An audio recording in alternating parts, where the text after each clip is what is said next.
кажем стихчето, нали, заради камерата. Внимавай сега, очичките ме гледат. И така, посветихме нашите теми, няколко часа подред, на големи празници. И за един от тях разказва стихчето, което ще ви кажа. Чуйте го и ми отговорете, на кой празник е посветено то. Рождество, камбани бият, звън в студена нощ пихти. Ангел с радост от небето, Бог роди се, възвести. Да? За кой празник? Коледа. Как наричаме още този празник? Кое събития празнуваме? От живота на Исус Христос, да? Рождество Христово. И сега задачката на дъската, която ви пита.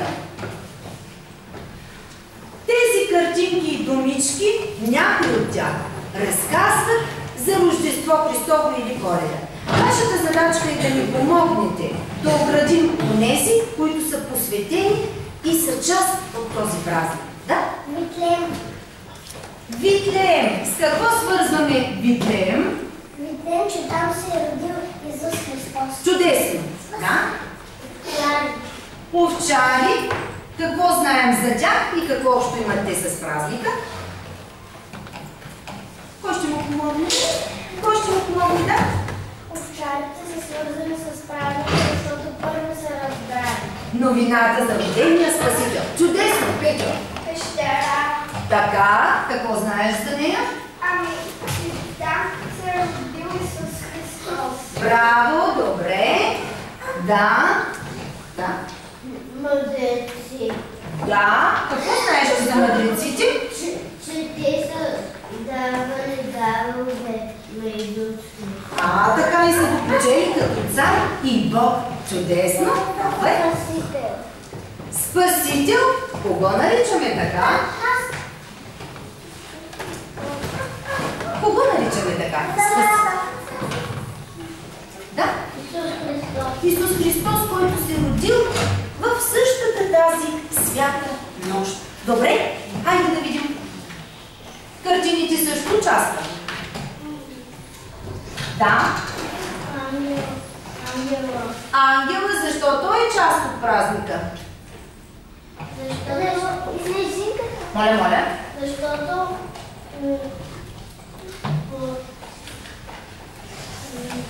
Кой ще му помогне? Да, Данчо. Защото ангелите са казали на Исус Христос. Не на Исус Христос, на кого са казали? На овчарите, че Божият син се родил. Добре, да. Света Дева Мария. Иконата на Света Дева Мария. Добре, защо я свързваме с празник? Защото тя го е родила. Точно така, добре, до теб, момченцето. Да. Звездата и... Защо звездата има отношение към този празник? Когато се е родил Исус Христос, Вифлеемската звезда се е появила. Точно така е разказана на света за раждането на необикновен човек. Има ли още нещо, което можем да оградим? Бързичко си помислете. Има ли още нещо? Не може. Той няма връзка с празника. Това е столицата на евреите. Я да видим, гледайте. От тук нагоре гледаме. Хайде още малко, да? Къща. Някъде стана ли въпрос за къща? Нямаше къща, в която се роди Спасителя, затова той се роди в пещера. На кого? На Йосиф. На кого е? На Бог, на Исус Христос. Това е родилият се Спасител. Така ние го изобясняваме. Има ли още една? Кое? Света Дева Мария. Оградили сме я? Оградили сме? Има две. Къде виждаш две? Отдолу. Аз казах от тук нагоре. Гледаш от тук нагоре. И децата се справиха чудесно. Чудесно! Вие познавате този празник в неговите подробности. Събитието, разказващо за раждането на Исус Христос. Сега, след като го познавате добре, искам да го разпознаете. На кои икони виждате празникът Рождество Христов? Дейни? виждаш празника на Христос Христос. Айде, има помощници. Да, момиченцето за чуца. Има втора къса. Тук? Да. Съгласни ли са деца? Да. Вярно е. Вярно е. Отдолу има друга екран. За нея после. Има ли и още едно изображение? Да. След третата. Тази. Тази. Това е. Съгласни ли са децата? Не. Не. Тази икона не разказва за Рождество Христово. Тя разказва за Света Дева Мария като майка на Божия син. Да? Краси, аз му викам Краси, но той се знае като, да? Последната. Точно така. Ето още една икона, разказваща за... Не. Другото после. После ще стигнем и до тази игра. Вие вярно се ориентирахте до тук. А сега аз моля, искам очите да гледат. Моля децата да гледат мен. Децата искам да гледат мен. И така, Исус Христос се е родил преди 2000 години. Той се е родил в тази малка пещера и след това заедно със своето семейство живял в един град на име Назарет. Вие сега няма да помните името на този град, но аз искам да ви кажа, че за това, че той е Син Божий и наш Спасител, сам Бог разказал на хората, когато роденият на Коледа Христос навършил 30 години. И този час аз ще ви разкажа как Божият Син показал на всички хора, че той наистина не е обикновен човек, а е точно този, за когото говорили древните пророци и същият, който бил обещан на Адам и Ева. И така, преди 2000 години, когато Христос вече бил на 30 години, имало един мъж на име Йоан. Този мъж Бог избрал да подготви пътя на идващия Спасител и да разкаже на хората, че трябва да станат достойни за неговото идване. Йоан обичал много истината. За него ще научим следващия час. А сега аз само искам да кажа, че благодарение на думите на този мъж, мнозина човеци се замислили над своето поведение. Йоан им казвал така: трябва да поправите злото в себе си. Трябва да оставите греха далеч от своя живот и да се държите по доброто. Как питали да направим това? Йоан ги съветвал, че трябва да бъдат твърди във вярата, силни в желанието си да правят добро и по този начин, след като чуят и разберат неговите думи, да отидат на една река, в която той ги кръщава. Така, онези, които се кръщавали, слагали ново начало в своя живот, умивали се от греховете и ставали по-добри хора с силата да побеждават злото и да творят добро. Така правил Йоан, за да могат повечето хора да разберат този, който щял да дойде след него и да разкаже за себе си, че е истинският Син Божий. И така, кой е този човек, чиято икона държа в ръцете си? Точно така. Добре. А какво правил Йоан? Вие разбрахте ли каква задача му поставил Бог? Той е кръстил Исус Христос. След малко ще видим това. А преди да кръсти Христос, кого кръщавал Той? Не. Кръщавал хората. Добре, а защо искал от хората да се кръстят? Какво значило за тях да се кръстят? Да?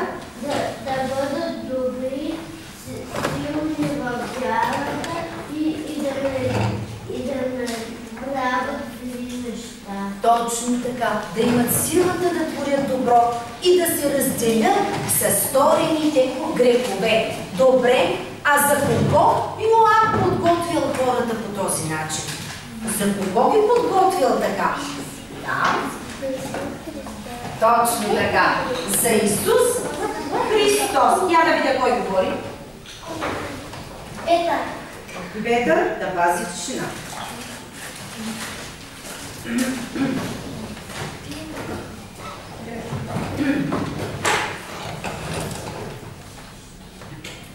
Така.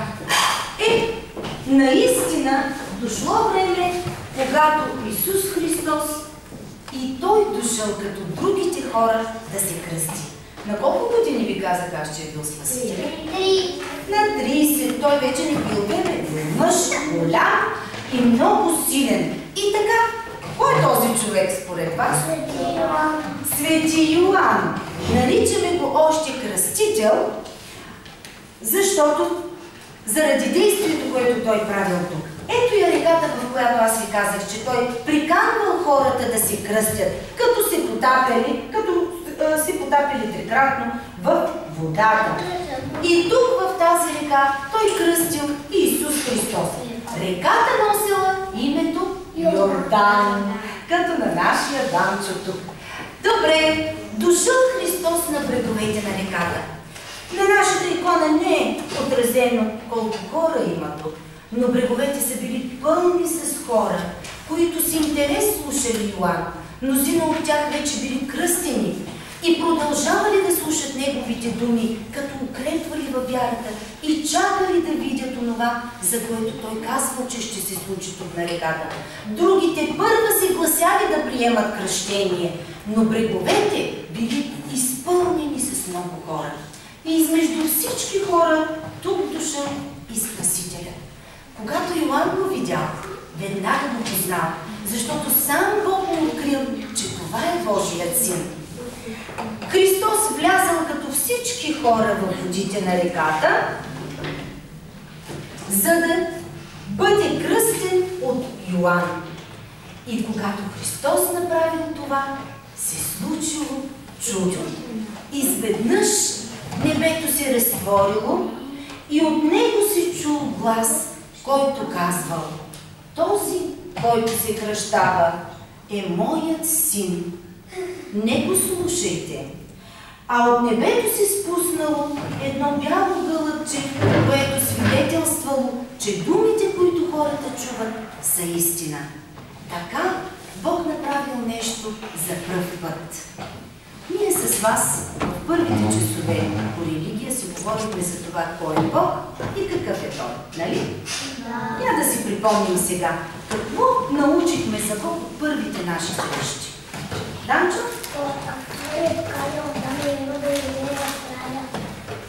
Добре, значи научихме, че Бог е творец на хората и на света.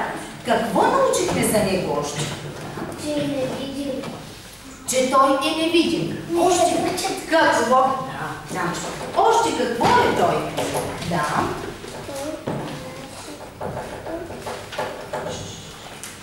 Какъв е Той? Добре, хайде, кой ще помага? Слушай. Добре, но е духовно същество. Добре, още какво разбрахме за Бог? Така, всичко вижда, всичко чува и всичко знае. А има ли Бог начало и край? Не. Няма. Той е вечно съществуващ. Да.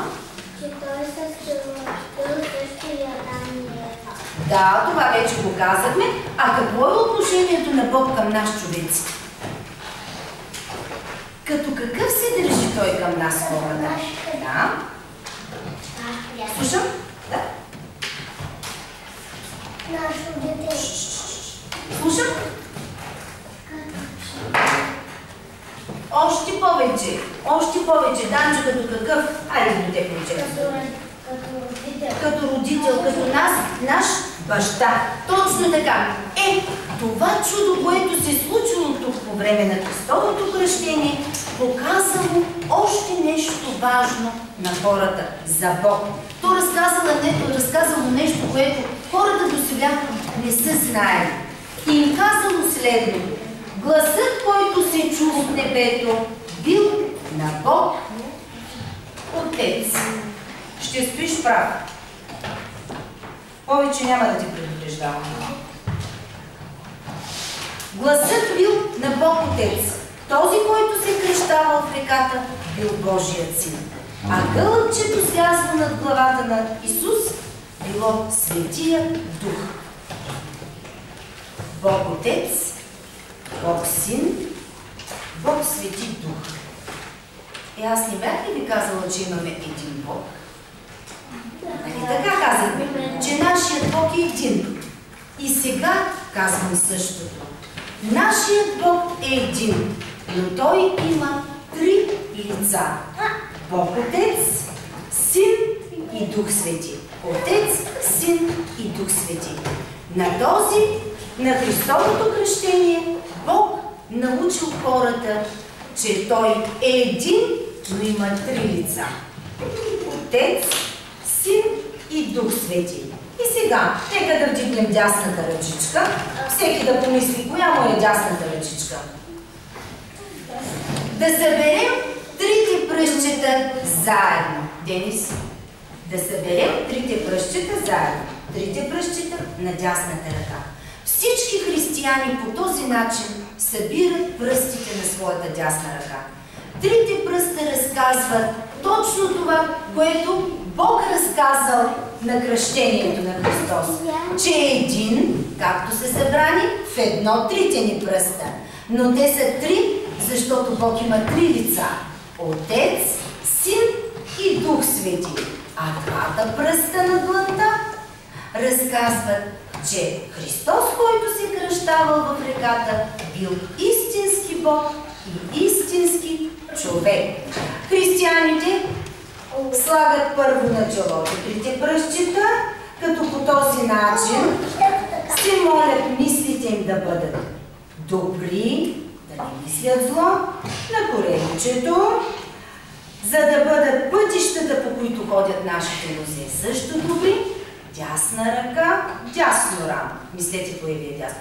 Ръката, която прави кръстният знак, първо на него рамо и след това на другото рамо, за да може делата на ръцете също да бъдат добри, да не вършим зли дела.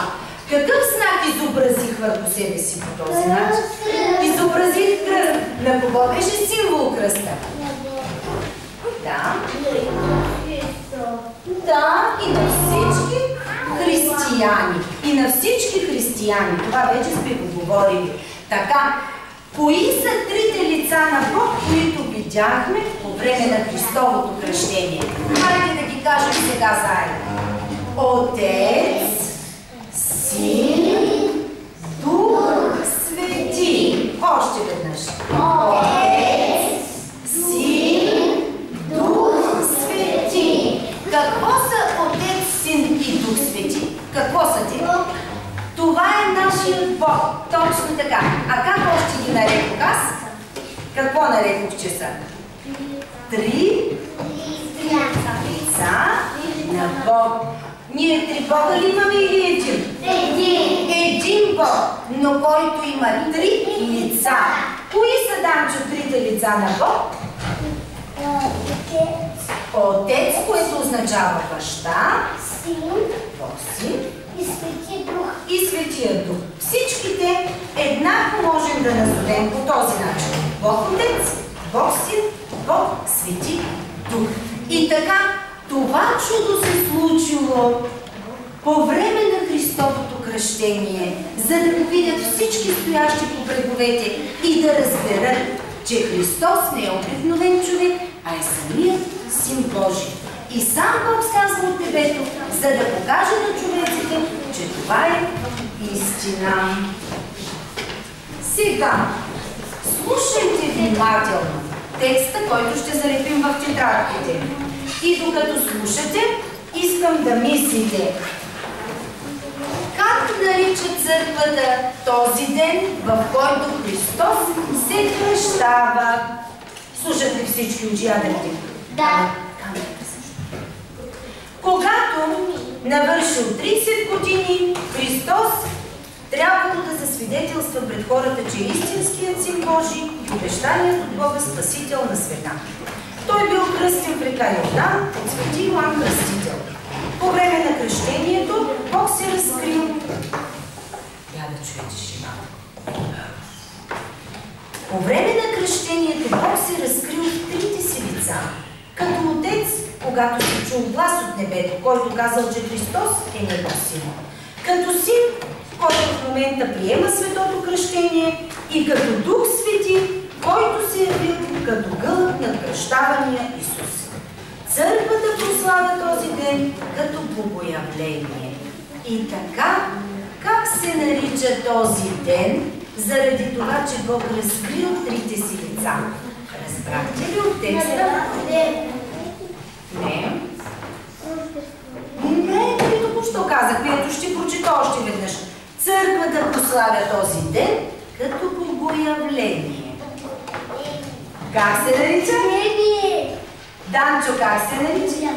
Хайде заедно да кажем тази думичка. Богоявление. Още веднъж. Богоявление. И последен път. Богоявление. Точно така. Думичката не е лесна, тя е трудна.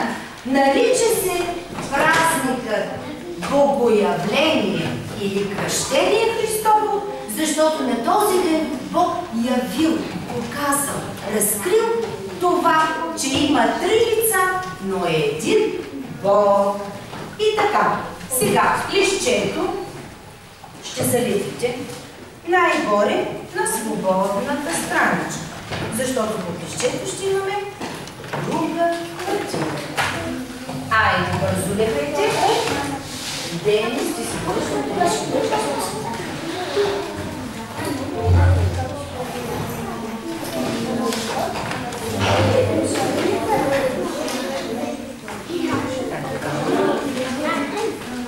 Ето за децата. Бързичко залепи.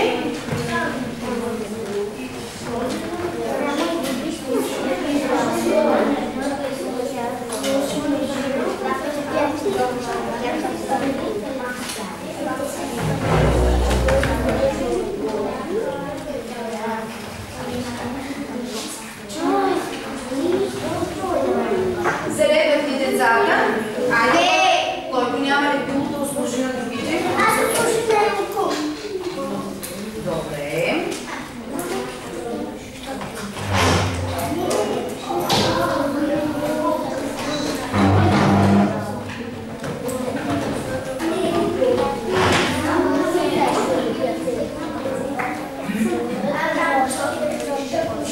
Добре. Който е готов, искам да ми покаже, че е приключил и се обляга назад. Който е готов, да ми покаже, че е приключил и се обляга назад. Готови ли сте? Не. Айде, почваме.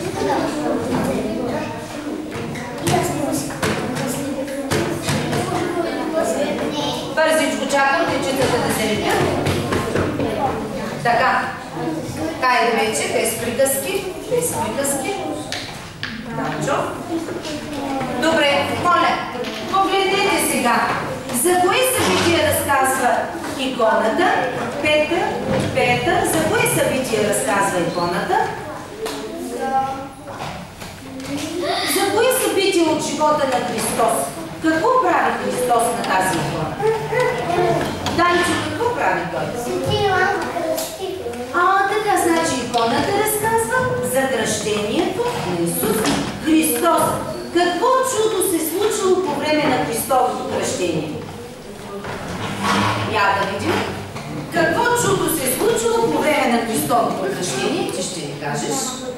Да? Какво чудо се случило? Данчо, не говори, когато не съм ти дала дума. Какво чудо се случило по време на Христовото кръщение? Чакам да ми отговориш, да не права да отговориш. Какво чудо се случило по време на Христовото кръщение? Какво показал Бог по време на Христовото кръщение? Три лица. Още един да ми каже какво показал Бог по време на Христовото кръщение. Какво? Не питам това, питам какво показал, какво разказал Бог за себе си.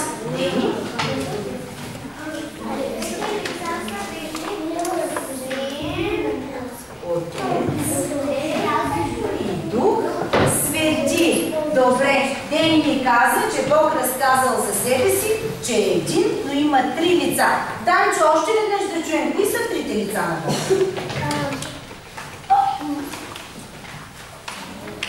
Кой ще му помогне? Да.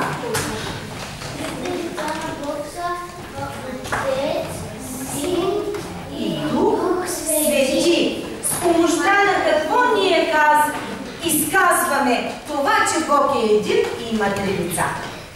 С помощта на пръстите на дясната ръка, трите пръстчета, които свиваме по този начин, а двата слагаме върху дланта. Много скоро ще научим и своята първа молитва и отново ще си припомним това, което казахме този час.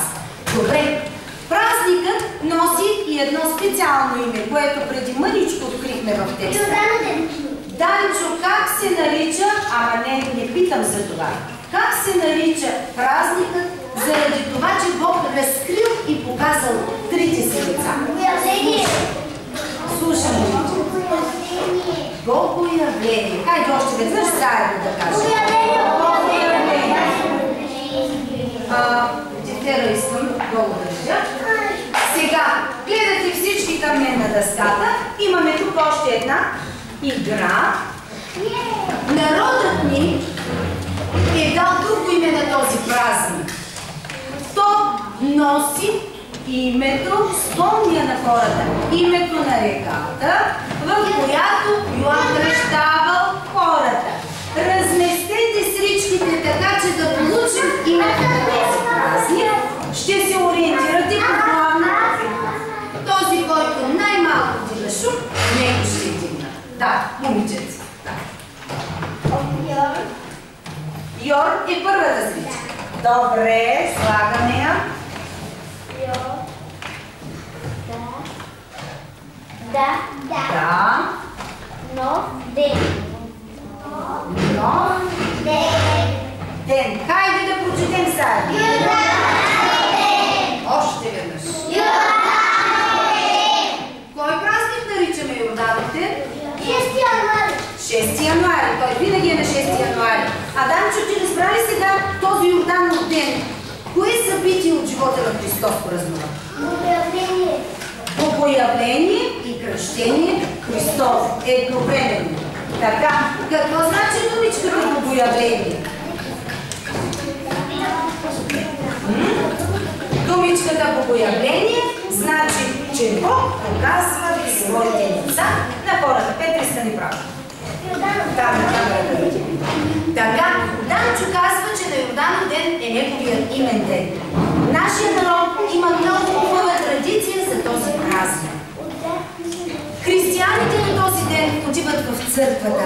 Там има празнично богослужение и след това свещеника, народа, църковните знамена се изнасят отвън храма и се отиват до най-близката река, до морето, ако градът е на море, или пък до язовир, там където има вода. Със специална благословия на свещеника, той хвърля един дървен кръст в водите на реката. Най-смелите и здрави и силни мъже скачат в ледените води, защото това е 6 януари, много е студено, и се хвърлят за кръста. Така, онзи, който пръв стигне и хване кръста, вярва, че през годината ще бъде късметлия и получава от свещеника специална благословия, с която получава сила от Бога да успява в доброто. Така нашия народ празнува Йорданов ден, а на този ден църквата разказва, че Бог е един и има три лица. Вашата задачка е сега ще получите картинка, която ще изрежем веднага красиво по най-външната черна линия. Бързо се лепете и след това ще кажа с кое момиче ще работим. Бързичко работете.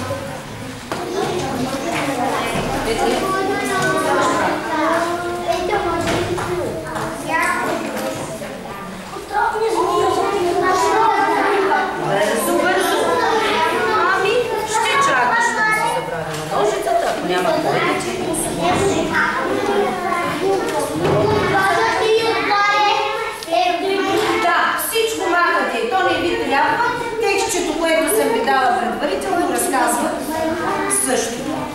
Да, малко. Не се не справях в час си, първи клас.